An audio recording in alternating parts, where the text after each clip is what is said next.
Students, welcome to Varsha's tutorials. आप मेरे साथ पढ़ रहे हैं 10 CBSE science simple and easy method में। हमने chapter number 6 life processes start कर दिया है। इसका फर्स्ट पार्ट जो था न्यूट्रिशन, इसमें जो मोड्स ऑफ न्यूट्रिशन की definition and modes of nutrition, ये मैंने पार्ट 1 में आपको पढ़ा दिया है और मुझे पता है आपने वो वीडियो अच्छे से देखा है और उसको पूरे तरह से आपके कॉन्सेप्ट क्लियर हुए हैं। हमने देखा था कि न्यूट्रिशन एक्चुअली ये फूड ऑब्टेन करने की एक मेथड होती है। फूड जो हमारे लिए बहुत इंपॉर्टेंट सोर्स ऑफ एनर्जी होता है, जिसके अंदर न्यूट्रिएंट्स प्रेजेंट होते हैं, जैसे कार्बोहाइड्रेट्स, प्रोटीन्स, मिनरल्स, विटामिन्स। ये हमें नरिशमेंट और हमारी बॉडी के ग्रोथ एंड डेवलपमेंट के लिए जितने भी इसेंशियल सब्सटेंसेस हैं वो देते हैं। इसके बाद मैंने आपको लास्ट वीडियो में पढ़ाया था मोड्स ऑफ न्यूट्रिशन। हमने देखा था न्यूट्रिशन दो टाइप के होते हैं, autotrophic nutrition, heterotrophic nutrition. Autotrophic nutrition means self nutrition. Green plants अपना फूड खुद सेल्फ प्रिपेयर करते हैं। ये सिंपल सब्सटेंसेस एटमॉस्फेयर से कार्बन डाइऑक्साइड, सॉइल से वाटर, उनमें क्लोरोफिल पिगमेंट होते हैं और सनलाइट को ट्रैप करके अपना कॉम्प्लेक्स फूड ग्लूकोज बनाते हैं, इसलिए हम इन्हें ऑटोट्रॉफ कहते हैं और इस न्यूट्रिशन को हम ऑटोट्रॉफिक मोड ऑफ न्यूट्रिशन कहते हैं। सेकेंड जो हमारा था हेट्रोट्रॉफिक न्यूट्रिशन, इसके अंदर जो एनिमल्स हैं वो किसी और के ऊपर अपने फूड के लिए डिपेंड करते हैं। इसमें मैंने आपको 3 टाइप्स बताए थे। सेप्रोफिटिक मोड ऑफ न्यूट्रिशन, जिसके अंदर ऑर्गेनिजम्स अपना food dead and decaying organisms से ऑब्टेन करते हैं। इसका सबसे कॉमन एग्जांपल था ब्रेड मोल्ड एंड मशरूम्स। इसके बाद हमने पैरासिटिक मोड ऑफ न्यूट्रिशन देखा था, जिसमें ऑर्गेनिजम्स अपने फूड के लिए किसी होस्ट बॉडी के इनसाइड या उसकी सरफेस के ऊपर अटैक करते हैं। ये वहां से फूड लेते हैं, उनमें डिसीजेस स्प्रेड करते हैं। हमने इसका एग्जांपल कैस्केटा देखा था, कई सारे राउंड वर्म्स थे, लीच थी, ये सारे हमने एग्जांपल देखे थे। थर्ड जो लास्ट था वो था होलोजोइक मोड ऑफ न्यूट्रिशन, जिसमें मैंने आपको एग्जांपल बताया था human beings and higher animals, जिसके अंदर हम कॉम्प्लेक्स फूड को सिंपल फूड के अंदर कन्वर्ट करते हैं। तो आज जो मेरा पार्ट 2 है न्यूट्रिशन इन एनिमल्स, इसको आज मैं कवर करूंगी, जिसमें हम देखेंगे होलोजोइक मोड ऑफ न्यूट्रिशन। लेकिन चैप्टर स्टार्ट करने के पहले आप वीडियो लाइक कीजिए, सब्सक्राइब कीजिए और वीडियो स्टार्टिंग से एंड तक देखिए। यदि फर्स्ट वीडियो नहीं देखा है तो पहले उसको जाके देखिए। तो चलिए अब हम स्टार्ट करते हैं न्यूट्रिशन इन एनिमल्स। इसमें बेसिकली हमको पढ़ना है मोड ऑफ न्यूट्रिशन होलोजोइक। यहाँ पर होलोजोइक के एग्जाम्पल है ह्यूमन है, एनिमल्स है, जितने भी हायर एनिमल्स है, प्रोटोजोआ है जैसे अमीबा है, पैरामीशियम है, ये सब होलोजोइक मोड ऑफ न्यूट्रिशन करते हैं। होलोजोइक मोड ऑफ न्यूट्रिशन थोड़ा कॉम्प्लेक्स होता है। आपको जो सिलेबस के अंदर सबसे सिंपल ऑर्गेनिज्म अमीबा है और इसके बाद कॉम्प्लेक्स ऑर्गेनिज्म ह्यूमन बीइंग है। तो हम जो न्यूट्रिशन इन एनिमल्स, जिसमें हम मोड ऑफ न्यूट्रिशन होलोजोइक है, आज हम 2 कवर करेंगे। इस पार्ट में मैं आपको अमीबा कराऊंगी और नेक्स्ट पार्ट में हम करेंगे ह्यूमन डाइजेस्टिव सिस्टम। तो चलिए हम देख लेते हैं। पहले आप देखते हैं कि जो होलोजोइक मोड ऑफ न्यूट्रिशन है, इसके अंदर जो भी ऑर्गेनिज्म है कॉम्प्लेक्स फूड, ये जो वो ऑर्गेनिजम्स होते हैं जो अपना फूड सिंपल सब्सटेंसेस से नहीं प्रिपेयर कर सकते। जैसे हम ह्यूमन बीइंग्स हैं, क्या हम अपना फूड एटमॉस्फेयर की कार्बन डाइऑक्साइड, वाटर या फिर सनलाइट या हमारे अंदर क्लोरोफिल भी एब्सेंट होता है, क्या हम अपना फूड प्रिपेयर कर सकते हैं? नहीं। तो हम जो है हम कॉम्प्लेक्स फूड, हम प्लांट से या एनिमल से, जहां से भी है, हम कॉम्प्लेक्स फूड लेते हैं और ये जो कॉम्प्लेक्स फूड होता है ये इनसोल्यूबल ऑर्गेनिक फूड होता है। तो हम क्या करते हैं, इस कॉम्प्लेक्स फूड को हम जो है हमारी बॉडी के अंदर इनसाइड द बॉडी हम ब्रेक डाउन करते हैं सिंपल सोल्यूबल फॉर्म में। ये सिंपल सोल्यूबल फॉर्म में हम इसको ब्रेक डाउन करते हैं और हमारी जो सेल है इसको एब्सॉर्ब कर लेती है सिंपल सब्सटेंसेस को और एनर्जी रिलीज करती है। तो इस मोड ऑफ न्यूट्रिशन को, जहां पर कॉम्प्लेक्स ऑर्गेनिक फूड हम सिंपल फूड के अंदर कन्वर्ट करते हैं और हमारी सेल इसको एब्सॉर्ब कर लेती है और एनर्जी रिलीज हो जाती है, इसे हम कहते हैं होलोजोइक मोड ऑफ न्यूट्रिशन। अब जो होलोजोइक मोड ऑफ न्यूट्रिशन का हम क्लासिफिकेशन देखते हैं, इसमें जो एनिमल्स आते हैं वो 3 टाइप के होते हैं। पहले आप देखिए, पहले होते हैं हर्बीवोर्स, दूसरे होते हैं कार्निवोर्स और थर्ड होते हैं ओमनिवोर्स। हम 1 बाय 1 देखते हैं। पहले हम देखते हैं हर्बीवोर्स। पहले हम देखेंगे हर्बीवोर्स। हर्बीवोर, हर्ब का मतलब क्या होता है? प्लांट्स। ये वो एनिमल्स होते हैं या ये वो ऑर्गेनिजम्स होते हैं जो अपने फूड के लिए पूरी तरह से प्लांट के ऊपर डिपेंड करते हैं। ये प्लांट है, ग्रास है, ड्राई लीव्स है, बार्क ऑफ ट्रीज है, यानी ये प्लांट्स ईटर हम उनको कह सकते हैं। ये प्लांट से अपना फूड ऑब्टेन करते हैं। हम इन्हें कहते हैं हर्बीवोर्स। इस मोड ऑफ न्यूट्रिशन को ये जो ऑर्गेनिजम्स है जो होलोजोइक मोड ऑफ न्यूट्रिशन करते हैं, इन एनिमल्स को हम कहते हैं हर्बीवोर्स। इसका एग्जाम्पल तो आप सब जानते हैं, काऊ है, गोट है, शीप है, डियर है, उसके बाद एलिफेंट है, और बहुत इंपॉर्टेंट एग्जाम्पल है हिप्पोपोटामस या राइनो। दूसरे जो एनिमल्स हैं वो होते हैं कार्निवोर्स। कार्निवोर्स यानी मीट या फ्लैश ईटर। ये वो एनिमल्स होते हैं जो अपना फूड दूसरे एनिमल से मीट या फ्लैश के फॉर्म में लेते हैं। ये प्लांट ये नहीं ले पाते, तो ये फ्लैश ले पाते हैं, फ्लैश या मीट लेते हैं। इन्हें हम कहते हैं कार्निवोर्स। इसका बहुत कॉमन एग्जाम्पल है लायन है, टाइगर है, वल्चर है, किंगफिशर है। यहां मैं आपको बहुत इंपॉर्टेंट बात बताऊंगी, कुछ प्लांट्स भी होते हैं जो इंसेक्ट ईटर होते हैं, हम उन्हें भी कार्निवोर की कैटेगरी में डालते हैं।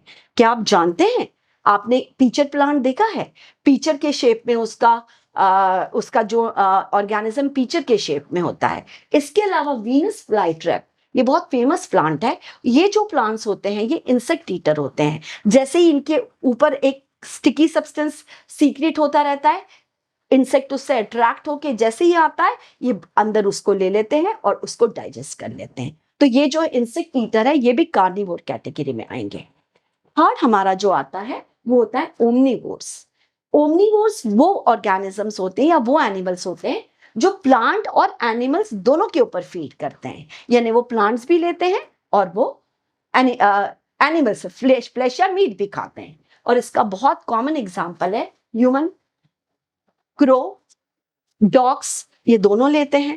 तो ये मैंने आपको सिंपल मेथड में क्लासिफिकेशन ऑफ होलोजोइक एनिमल्स पढ़ा दिया है। चलिए अब हम नेक्स्ट देखते हैं स्टेप्स ऑफ होलोजोइक न्यूट्रिशन। जैसे मैंने आपको बोला था saprophytic and parasitic comparatively simple होती हैं इनकी स्टेप्स, लेकिन जो होलोजोइक मोड ऑफ न्यूट्रिशन है ये थोड़ा कॉम्प्लेक्स होता है। इसमें कुछ स्टेप्स इन्वॉल्व होती है। हम देख लेते हैं वो स्टेप्स कौन कौन सी होती है। फर्स्ट हमारी स्टेप होती है इंजेशन, इसके बाद सेकंड होती है हमारी डाइजेशन, थर्ड है हमारी एब्जॉर्प्शन, फोर्थ है हमारी एसिमिलेशन, और लास्ट वाली है हमारी इजेशन। ये जो 5 स्टेप्स है ये होलोजोइक मोड ऑफ न्यूट्रिशन में इन्वॉल्व होती है। हम वन बाय वन देख लेते हैं। पहले हम देखेंगे इंजेशन। इसके नाम आपको बहुत डिफिकल्ट लग रहे हैं लेकिन ये स्टेप्स बहुत सिंपल होती हैं। इंजेशन मतलब इनटेक ऑफ फूड। हम सब जानते हैं हम फूड जो ऑब्टेन करने का जो हमारा ऑर्गन है, जैसे एग्जांपल ह्यूमन बीइंग माउथ से, एनिमल्स माउथ से करता है, हम अमीबा की बात करेंगे तो वो सेल मेम्ब्रेन के थ्रू करता है। तो जो इनटेक ऑफ फूड, हम जहां से फूड लेते हैं उस प्रोसेस को हम कहते हैं इंजेशन। जब हमने फूड ले लिया, इंजेशन के बाद सेकंड आ जाता है हमारा डाइजेशन। हम जो फूड लेते हैं, क्योंकि हमारा जो मोड ऑफ न्यूट्रिशन जो हमारा है वो होलोजोइक टाइप का मोड ऑफ न्यूट्रिशन है, तो हम जो फूड लेते हैं वो कॉम्प्लेक्स ऑर्गेनिक फूड लेते हैं जो इनसेल्यूबल होता है। हमारा ब्लड उस कॉम्प्लेक्स जो ऑर्गेनिक इनसेल्यूबल फूड को डायरेक्टली एब्जॉर्ब नहीं कर सकता। तो ये जो कॉम्प्लेक्स ऑर्गेनिक इनसेल्यूबल फूड है हमारे बॉडी के अंदर, इनसाइड आवर बॉडी, ये कन्वर्ट हो जाता है सिंपल सेल्यूबल फॉर्म में। और ये जब सिंपल सेल्यूबल फूड के अंदर कन्वर्ट हो जाता है इसे हम कहते हैं डाइजेशन। इसमें बहुत सारे एंजाइम्स और बहुत सारे digestive juices as a catalyst use करते हैं जो कॉम्प्लेक्स फूड को सिंपल फूड के अंदर कन्वर्ट करते हैं। फिर ये जो भी हमारा डाइजेस्टिव फूड है इसे हमारा ब्लड एब्सॉर्ब कर लेता है। लेकिन ये जो डाइजेशन है ये 2 टाइप का होता है, physical digestion and chemical digestion. Physical digestion यानी हम जब माउथ में हमारा ग्राइंडिंग एंड च्यूइंग स्टार्ट हो जाता है इसे हम कहते हैं फिजिकल डाइजेशन।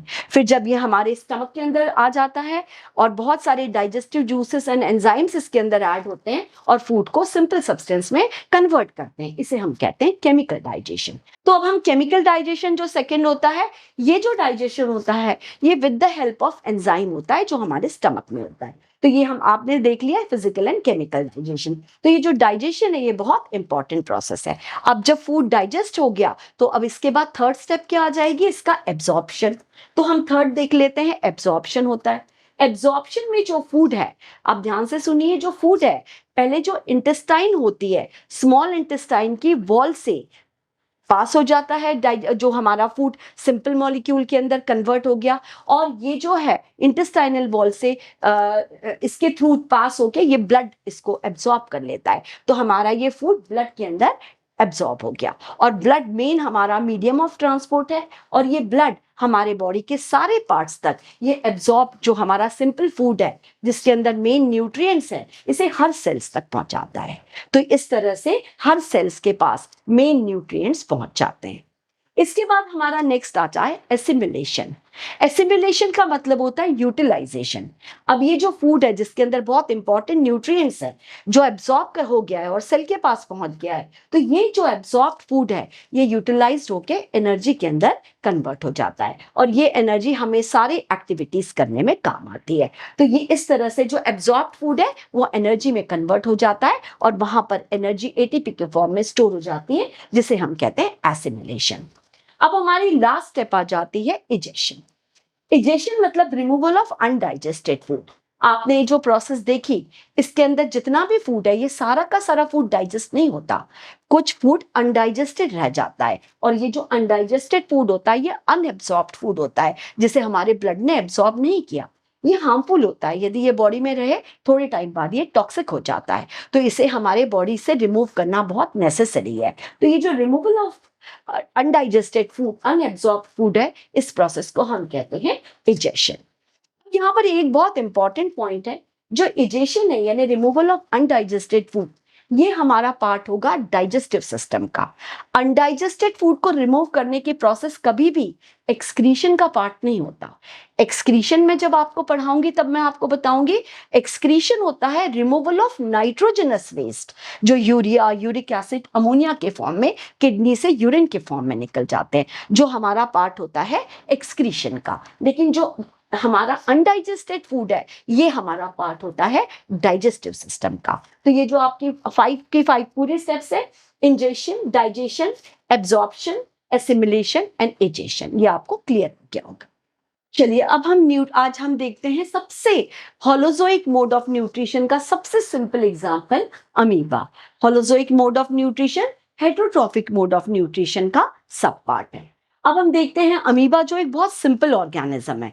हम सब जानते हैं अमीबा यूनिसेल्युलर ऑर्गेनिज्म है। यूनिसेल्युलर मतलब एक ही सेल होती है जो सारे बॉडी के सारे एक्टिविटीज को परफॉर्म करती है।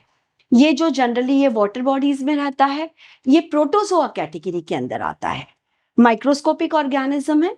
यहाँ सबसे इंपॉर्टेंट है कि जो अमीबा है, ये जो फूड लेने की प्रोसेस है, ये जब इंसेक्ट को इनगल्फ कर लेता है, या जो स्मॉल माइक्रोस्कोपिक प्लांट या एनिमल्स को ये जो इनगल्फ कर लेता है, इसकी प्रोसेस को हम कहते हैं फैगोसाइटोसिस। ये एग्जाम में 1 मार्क में आता है। अमीबा की जो फूड इनगल्फ करने की प्रोसेस है थ्रू प्लाज्मा मेम्ब्रेन, अभी हम इसको डिटेल में देखेंगे, उसे हम कहते हैं फैगोसाइटोसिस।